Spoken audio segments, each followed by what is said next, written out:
प्यारे बच्चों, मैं सैम सर आपके लिए लेके आया हूँ एक नया वीडियो। और ये जो नया वीडियो है ये एनसीईआरटी मैथ्स 10th का यूनिट 4 की एक्सरसाइज 4.1 का है। तो जो एनसीईआरटी की जो एक्सरसाइज है, जो एक्सरसाइज 1 है, जो द्विघात समीकरण है, इसकी एक्सरसाइज 4.1 को हम इस वीडियो में पूरा सॉल्व करेंगे। तो सबसे पहले क्वेश्चन नंबर 1 के फर्स्ट और सेकंड पार्ट पे जाते हैं। तो बेसिकली जो क्वेश्चन नंबर 1 है उसमें आपको जो दिया गया समीकरण है ये आपने बताना है कि द्विघात समीकरण है या नहीं है। अब कैसे करेंगे इसको? अब आप देख सकते हैं, जैसे यहाँ पर जो इसका वाम पक्ष है, जो लेफ्ट हैंड साइड है, यहाँ पर x+1 का स्क्वायर है।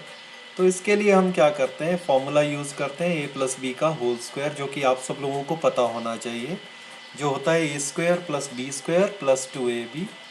तो जो लेफ्ट हैंड साइड है वो आपकी हो जाएगी x² + 1 का स्क्वायर मतलब 1 + 2x, और यहाँ पर जब हम गुणा करेंगे तो आ जाएगा 2x - 6। अब नेक्स्ट स्टेप में हम क्या करेंगे, नेक्स्ट स्टेप में ये जो भी आपके पास टर्म, जो राइट हैंड साइड, जो दाएं पक्ष में जो भी आपके पास पद है उनको इस तरफ ले जाएंगे तो इनके चिन्ह बदल जाएंगे। तो जब दाएं पक्ष वाली चीज़ों को जब हम स्थानांतरित करते हैं बाएं पक्ष की ओर तो उनके चिन्ह बदल जाएंगे। तो नेक्स्ट स्टेप में हम क्या करेंगे, सिर्फ इनके चिन्हों को बदलेंगे। तो इस तरह से हमने जो जमा का 2x था वो माइनस का हो गया, जो माइनस का 6 था वो जमा का हो गया। अब नेक्स्ट स्टेप में आप देख सकते हैं कि 2x से 2x कट जाएगा, क्योंकि इनके चिन्ह अलग अलग है और टर्म्स बिल्कुल, जो पद हैं बिल्कुल सेम है, और 6 और 1 7 हो जाएगा। तो इस तरह से आपके पास बच जाएगा x² + 7 = 0।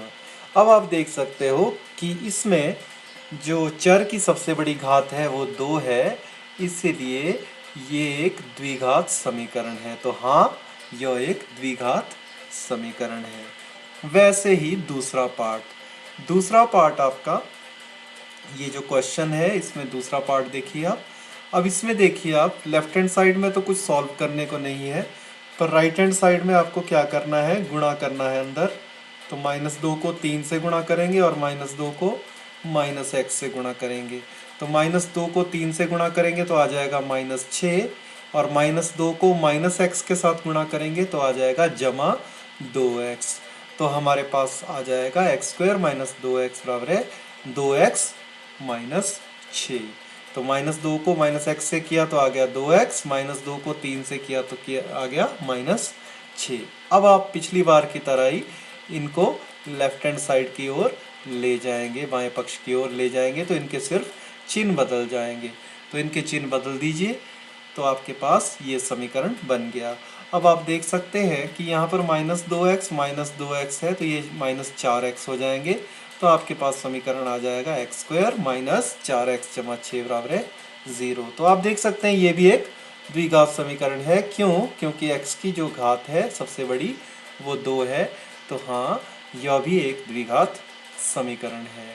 तो इसी तरह से हम पहले क्वेश्चन के थर्ड और फोर्थ पार्ट की ओर चलते हैं। तो जो थर्ड पार्ट है वो क्वेश्चन आपको दिया हुआ है x - 2 × x - 1 = x - 1 × x - 3। तो यहाँ पर बेसिकली आप एक फॉर्मूला भी लगा सकते हैं। अगर फॉर्मूला लगाना तो फॉर्मूला लगा सकते हैं, या आपने डायरेक्टली गुणा करना है तो डायरेक्टली भी आप गुणा कर सकते हैं। तो पहले x से एक बार इसको और एक बार इसको गुणा कीजिए, वैसे ही -2 से एक बार इसको गुणा कीजिए और एक बार 1 के साथ गुणा कीजिए। वैसे ही इस तरफ भी आपको ऐसा ही करना है, x से x को गुणा, x से 3 को गुणा, -1 को x के साथ गुणा करो, या -1 को फिर उसके बाद -1 को 3 के साथ गुणा करो। तो आपके पास जब आप गुणा करेंगे तो आपके पास क्या आ जाएगा। अब आप इसको एक और तरीके से भी गुणा कर सकते हैं, जैसे मैं बता रहा हूँ कि आप x से पहले x को गुणा कीजिए, -2 से भी x को गुणा कीजिए। ये ज़्यादा बढ़िया तरीका है। वैसे ही जैसे आपने x और -2 से x को गुणा किया, वैसे ही x को 1 से गुणा कीजिए और x को -2 को भी 1 से गुणा कीजिए। तो ये ज़्यादा अच्छा तरीका है गुणा करने का। तो जब आप गुणा करेंगे आप देख सकते हैं x को x के साथ गुणा करेंगे तो आ जाएगा x², -2 को x के साथ गुणा करेंगे तो आ जाएगा -2x। वैसे ही x को 1 के साथ गुणा करेंगे तो आ गया x, और -2 को 1 के साथ गुणा कर दिया तो आ गया -2। वैसे ही राइट हैंड साइड में भी हम ऐसे ही करेंगे, x को x के साथ किया x², -1 को x के साथ किया तो आ गया -x, x को 3 के साथ गुणा किया तो आ गया 3x, और -1 को 3 के साथ गुणा किया तो आ गया -3। अब आप इसको थोड़ा सा सॉल्व करेंगे तो आप देख सकते हैं यहाँ -2x है, यहाँ पर x है। इसको सॉल्व करेंगे तो वैसे ही इस तरफ भी सॉल्व करेंगे तो इस लेफ्ट हैंड साइड आपके पास आ जाएगा x² -x -2, और इस तरफ 3x में से 1x माइनस हो गया, रह जाएगा आपके पास 2x -3। अब आपको क्या करना है, अब आपको ये जितने भी पद है राइट हैंड साइड वाले, इन सबको दूसरी तरफ ले जाना है। तो चिन्हों का परिवर्तन हो जाएगा, तो चिन्ह आप इनके बदल दीजिए और एज इट इज़ इनको लिख दीजिए। तो यहाँ आप दे सकते हैं, अब यहाँ जमा का निशान था, यहाँ माइनस का हो गया, यहाँ जमा का था, यहाँ भी माइनस का हो गया, यहाँ -3 था, यहाँ -3 हो गया जब हमने इनको स्थानांतरित किया दाएं पक्ष से बाएं पक्ष की ओर। अब आप देख सकते हैं x² से x² कट जाएगा। अब वैसे ही -x और -2x हो जाएंगे -3x, तो आपके पास आ जाएगा -3x जमा 3 में से 2 गए, रह जाएगा 1, तो -3x जमा 1 बराबर है 0। तो आप देख सकते हैं x की इसमें सबसे बड़ी घात जो है वो 1 है, इसलिए ये द्विघात समीकरण नहीं है। तो ये द्विघात समीकरण नहीं है। वैसे ही अब हम चौथे क्वेश्चन की ओर चलते हैं। तो चौथे क्वेश्चन में भी पिछली बार की तरह ही वैसे आपको करना है, x से गुणा करो 2x को, -3 को भी गुणा करो 2x से, फिर x से गुणा करो 1 को, और -3 से भी गुणा करो 1 को। और यहाँ पर सिंपल गुणा है, x से x को गुणा करो, x² आ जाएगा, यहाँ x से 5 को गुणा करो तो 5x आ जाएगा। तो जब आप गुणा करेंगे तो यहाँ पर आपके पास आ जाएगा 2x² -6x, वैसे ही माइनस प्लस x और -3, और दूसरी तरफ आ जाएगा x² + 5x। तो इसको थोड़ा सा सॉल्व कर दें आप, -6x में से x चला गया एक, तो रह जाएंगे -5x। तो नेक्स्ट स्टेप में हम लिख देंगे 2x² -5x -3 बराबर है x² जमा 5x। अब वैसे ही हमें क्या करना है, इसको बाईं ओर को ले जाना है। तो बाईं ओर को ले जाएंगे तो इनका चिन्ह परिवर्तन हो जाएगा, और चिन्ह परिवर्तन होने के बाद हम इसको ऐसे लिख पाएंगे। अब आप देख सकते हैं कि यहाँ पर 2x² है, यहाँ पर x² है, तो 2x² में से x² गया, रह गया 1x²। यहाँ -5x है, यहाँ -5x है, तो ये हो जाएगा -10x, और यहाँ पर -3 है, तो आपके पास समीकरण बच जाएगा x² -10x -3 बराबर है 0। x की सबसे बड़ी घात 2 है, तो ये द्विघात समीकरण है। अब वैसे ही चलते हैं इसके पांचवें और छठे भाग पे। तो जो पांचवा भाग है आपका, ये देख सकते हैं आप बिल्कुल पहले के सवाल की तरह है। तो आपको क्या करना है, गुणा करना है बारी बारी से आपको गुणा करना है। तो आप पहले 2x को x के साथ गुणा करेंगे तो x² आ जाएगा, -1 को x के साथ गुणा करेंगे -x आ जाएगा, वैसे ही 2x को -3 के साथ गुणा करेंगे -6x आ जाएगा, -1 को -3 के साथ गुणा करेंगे -3 आ जाएगा, और वैसे ही गुणा आप इस तरफ भी करेंगे।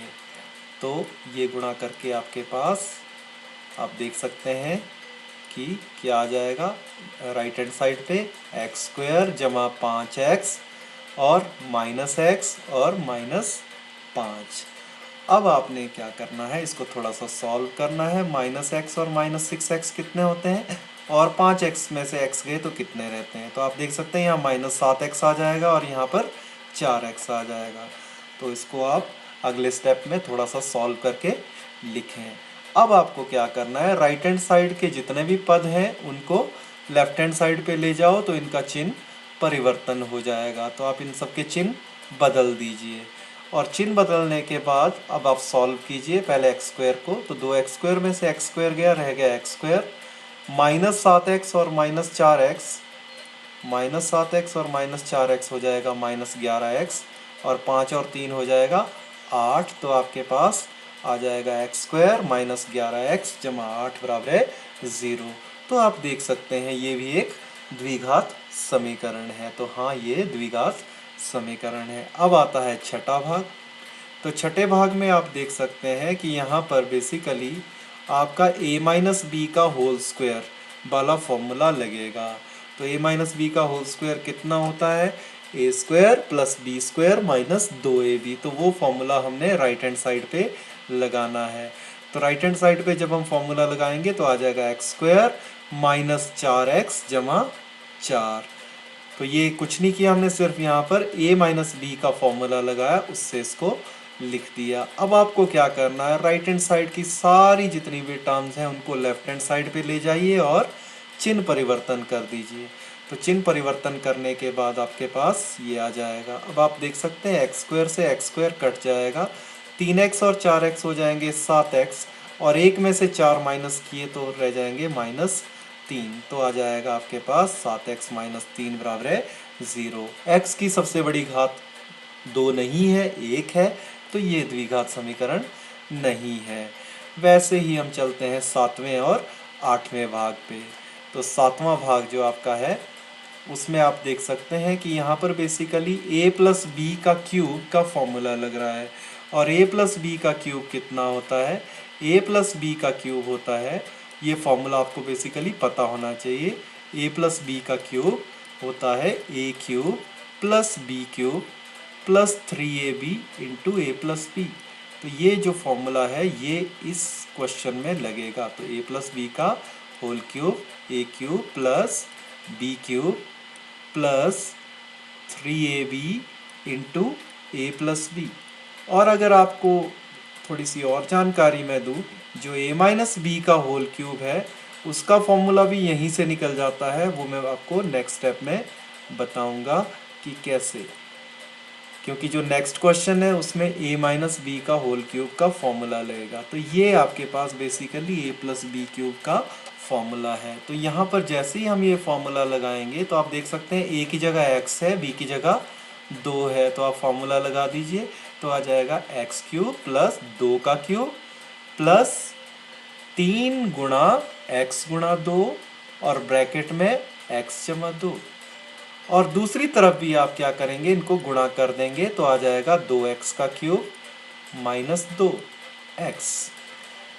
अब आपको क्या करना है, इसको थोड़ा सा सॉल्व करना है। 2 का क्यूब होता है 8 और 3 दूने होते हैं 6।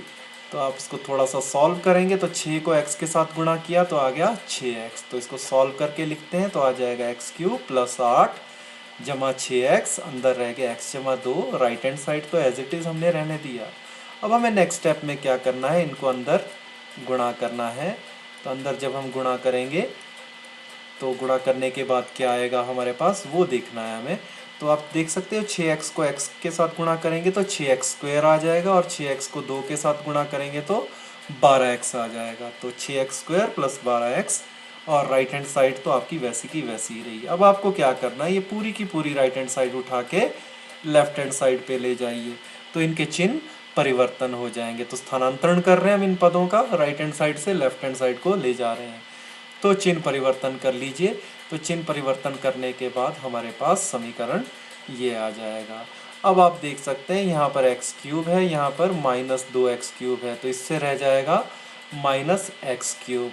यहाँ पर 6x² है, तो 6x² को एज इट इज़ लिख देंगे। 12x और 2x हो गए 14x, और जमा 8 बराबर है 0। तो अब आप देख सकते हैं ये जो समीकरण है इसमें x की सबसे बड़ी घात 3 है, तो ये द्विघात समीकरण नहीं है।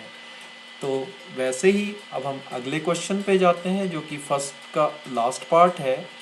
तो फर्स्ट के लास्ट पार्ट पे जाते हैं। तो जैसे मैंने आपको बताया था a + b³ का फॉर्मूला, वैसे ही यहाँ पर a - b³ का फॉर्मूला लगेगा। तो जो a + b³ का जो मैंने आपको फॉर्मूला बताया था उसमें अगर आप प्लस की जगह पूरे फॉर्मूले में जितने भी प्लस है आप माइनस लगा दोगे तो वो formula a minus B cube का बन जाएगा। कैसे, मैं बताता हूँ आपको। a प्लस बी का होल क्यूब की जगह आपने लिखा a माइनस बी का होल क्यूब, तो a माइनस बी का होल क्यूब क्या आएगा, बिल्कुल वैसे ही a प्लस बी क्यूब के फॉर्मूले की तरह a cube minus B cube minus 3ab into A minus B. तो आप देख सकते हैं कि जैसे a प्लस बी क्यूब का जो फॉर्मूला था, उसी फॉर्मूले में हमने जितने भी प्लस थे उनकी जगह माइनस कर दिया, तो फॉर्मूला आपका बन गया a minus B whole cube का। तो ये बिल्कुल आसान है। तो इस तरीके से आपने ये फॉर्मूला लगाना है। तो लेफ्ट हैंड साइड को आप एज इट इज़ रहने दो, इसको मत छेड़ो। राइट हैंड साइड को आपको सॉल्व करना है। तो सॉल्व करके आप क्या लिख पाओगे, इसको x का क्यूब आ जाएगा राइट हैंड साइड पे, और माइनस 2 का क्यूब आ जाएगा। वैसे ही माइनस 3 गुणा एक्स गुणा 2 आ जाएगा, और ब्रैकेट में x माइनस 2 रह जाएगा। तो पिछले क्वेश्चन की तरह ही है, जैसे आप देख सकते थे, जैसे हमने ये स्टेप लेफ्ट हैंड साइड पे किया था, वैसे ही यहाँ पर ये स्टेप राइट हैंड साइड पे होगा। अब अगले स्टेप में क्या करना है, आपने 2 के क्यूब को सॉल्व करना है, ये 8 हो जाएगा। पिछली क्वेश्चन की तरह ही 3 दूने 6x आ जाएगा। तो अगला स्टेप आपके पास, लेफ्ट हैंड साइड को वैसे ही रहने दें, राइट हैंड साइड को सॉल्व करें, तो आपके पास ये आ जाएगा। अब अगले स्टेप में आपको क्या करना है, 6x को अंदर गुणा करना है। तो 6x को अंदर गुणा करेंगे तो आ जाएगा 6x स्क्वायर, वैसे ही माइनस 6x स्क्वायर आ जाएगा, माइनस को माइनस से गुणा करेंगे प्लस आ जाएगा, 6 दूने 12x आ जाएगा। तो लेफ्ट हैंड साइड तो वैसे ही रह जाएगी, और राइट हैंड साइड में हमने ये वाली टर्म जो है इसको सॉल्व कर दिया। अब इसके बाद आपको क्या करना है, आपको पूरी की पूरी राइट हैंड साइड उठा के लेफ्ट हैंड साइड की तरफ लानी है। तो आपको क्या करना है, चिन्ह परिवर्तन करना है। तो इन सब के चिन्ह आपको बदल देने हैं। तो चिन्ह बदलने के बाद आपके पास ये आ जाएगा। अब आप देख सकते हैं यहाँ एक्स क्यूब से एक्स क्यूब कट जाएगा, यहाँ माइनस 4x स्क्वायर है, यहाँ जमा 6x स्क्वायर है, तो रह जाएगा 2x स्क्वायर। माइनस एक्स और माइनस एक्स और माइनस 12x हो जाएगा माइनस 13x, 8 और 1 हो जाएगा 9। तो आपके पास आ जाएगा 2x स्क्वायर माइनस 13x जमा 9 बराबर है 0। आप देख सकते हो x की सबसे बड़ी घात 2 है, तो अतः यह द्विघात समीकरण है। अब ये तो हुआ फर्स्ट क्वेश्चन। अब हम चलते हैं सेकंड क्वेश्चन की ओर। सेकंड क्वेश्चन में आपको क्या करना है, बेसिकली आपको एक द्विघात समीकरण बनाना है जो आपको दिया है उससे। तो इसमें देखिए क्या दिया है, एक आयताकार भूखंड का क्षेत्रफल आपको दिया है। क्षेत्र की लंबाई जो है वो चौड़ाई के दुगने से 1 अधिक है। लंबाई और चौड़ाई ज्ञात करनी है। इस तरह के जब भी आपने क्वेश्चन करने हो तो हमेशा जब भी आपने मानना है तो छोटी चीज़ को मानना है। तो आप देखिए इसमें कौन छोटा है, इसमें चौड़ाई बेसिकली छोटी होगी लंबाई से, तो हमें चौड़ाई को मानना है। तो ये चीज़ आपने ध्यान रखनी है जब भी इस तरह के कोई क्वेश्चन आते हैं, चाहे वो एक चर वाला रैखिक समीकरण हो, चाहे द्विघात समीकरण वाले क्वेश्चन हो, तो आपको क्या करना है कि जो छोटी वाली चीज़ है उसको पहले मानना है। तो इसलिए हम इस क्वेश्चन को कैसे करेंगे, पहले हम चौड़ाई को मानेंगे। तो चौड़ाई मान ली हमने x मीटर, तो m का मतलब यहाँ पर मीटर है, तो चौड़ाई x मीटर मान ली। तो अब हमें पता है कि जो लंबाई है वो चौड़ाई के दुगने से 1 अधिक है। तो इस चौड़ाई का आप दुगना कीजिए, हो जाएगा 2x, और 1 जोड़ दीजिए मतलब 2x जमा 1। तो चौड़ाई x मीटर है, तो लंबाई कितनी हो जाएगी, दुगने से 1 मीटर अधिक। तो दुगना हो गया 2x, और ये हो गया 1 मीटर अधिक। तो इस तरह से लंबाई आपके पास आ गई 2x जमा 1 मीटर। अब वैसे ही क्षेत्रफल, तो क्षेत्रफल लंबाई गुणा चौड़ाई होता है, तो हमने क्या किया, लंबाई से चौड़ाई को गुणा कर दिया, तो आपके पास ये आ जाएगा क्षेत्रफल।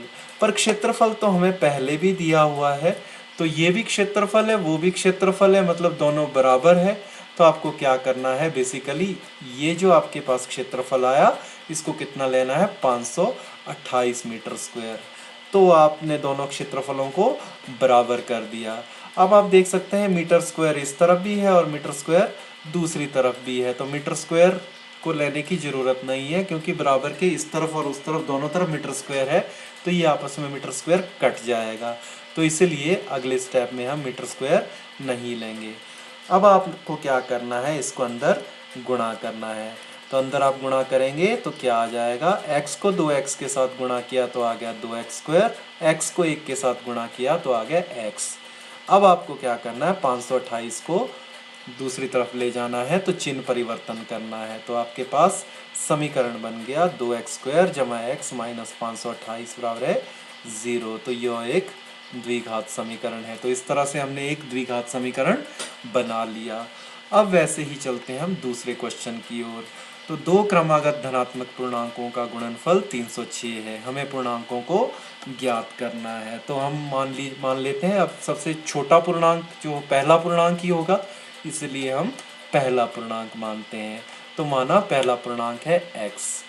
तो x अगर पहला पूर्णांक है तो उससे अगला पूर्णांक क्या होगा, अगला पूर्णांक अगर आपने निकालना हो, जैसे आपने जो परवर्ती संख्याएं पढ़ी होंगी, तो अगला पूर्णांक निकालने के लिए हम 1 जमा करते हैं। तो पहला पूर्णांक x है तो अगला पूर्णांक दूसरा पूर्णांक आ जाएगा x जमा 1।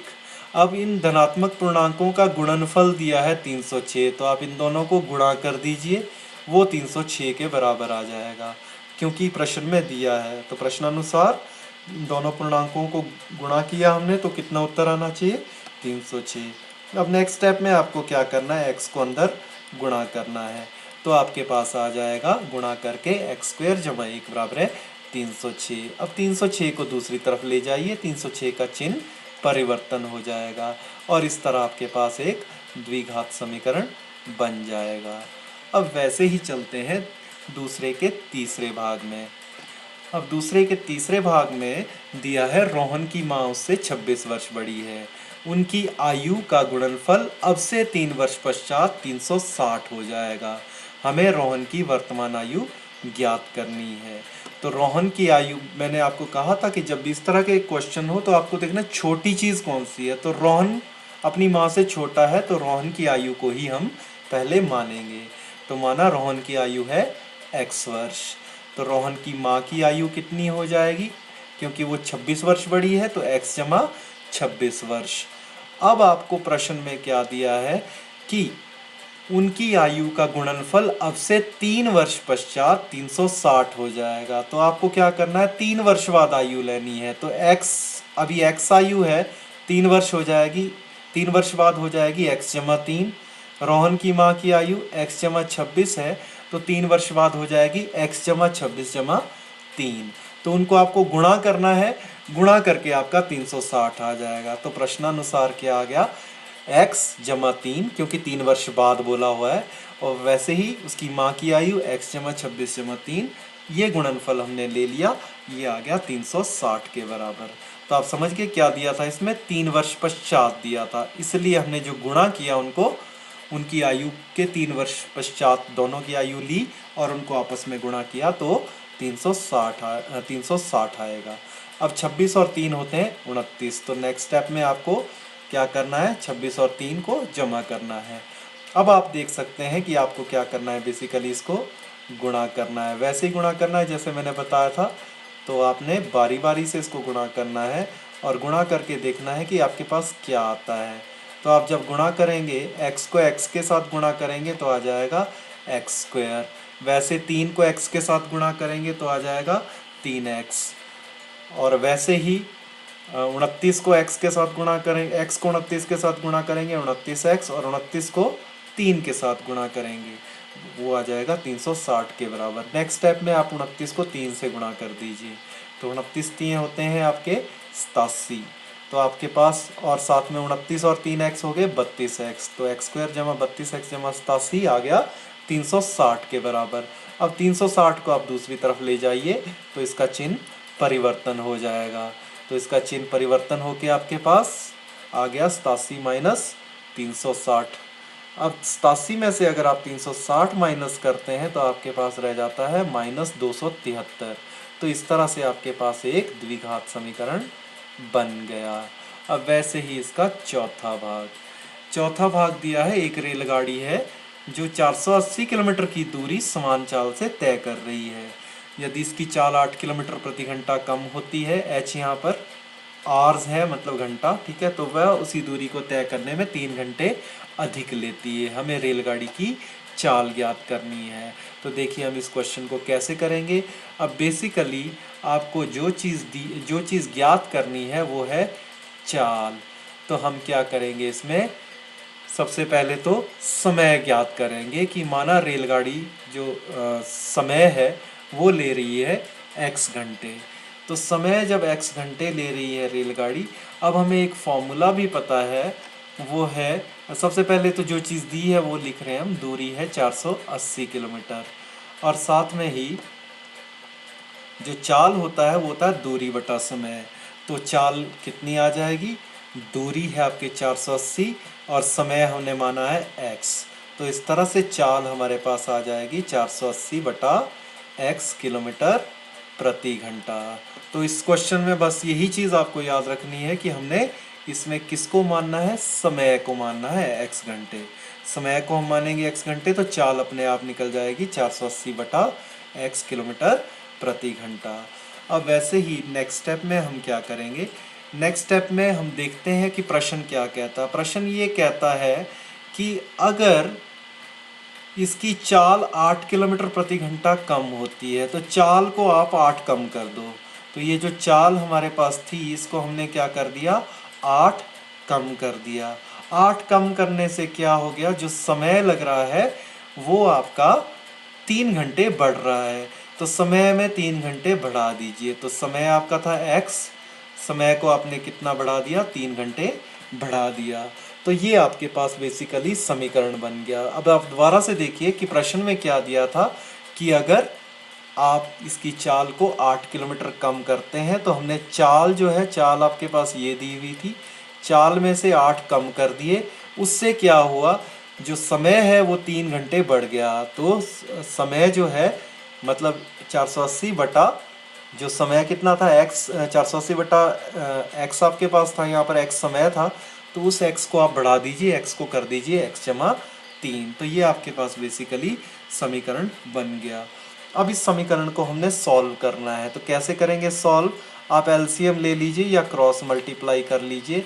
तो x दूसरी तरफ जाके मल्टीप्लाई हो जाएगा और आपके पास बच जाएगा 480 माइनस 8x बटा x बराबर है 480 बटा x जमा 3। तो कुछ नहीं किया हमने, सिंपली एलसीएम लिया।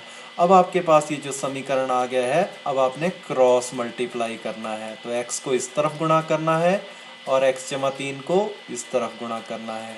तो क्रॉस मल्टीप्लाई करने के बाद आपके पास आ जाएगा इस तरह का समीकरण, और 480 को जब आप x के साथ गुणा करेंगे तो आ जाएगा 480x। तो इनको बारी बारी से आपने अब क्या करना है, गुणा करना है। तो बारी बारी से आप गुणा करेंगे तो आपके पास क्या आएगा वो आपको देखना है। तो आप देखिए 480 को आप x से गुणा करेंगे तो आपके पास आ जाएगा 480x। वैसे ही माइनस 8x को x के साथ गुणा करेंगे तो आ जाएगा माइनस 8x स्क्वायर। और वैसे ही 480 को 3 से गुणा करेंगे और माइनस 8x को भी 3 के साथ गुणा करेंगे तो ये आ जाएगा 480x के बराबर। अब वैसे ही अब आपको क्या करना है, अब आपको इसको सॉल्व करना है। 480 दिए कितने होते हैं ये देखना है आपको, और वैसे ही 8x को 3 के साथ गुणा करेंगे तो 8 3 कितना हो जाएगा 24x।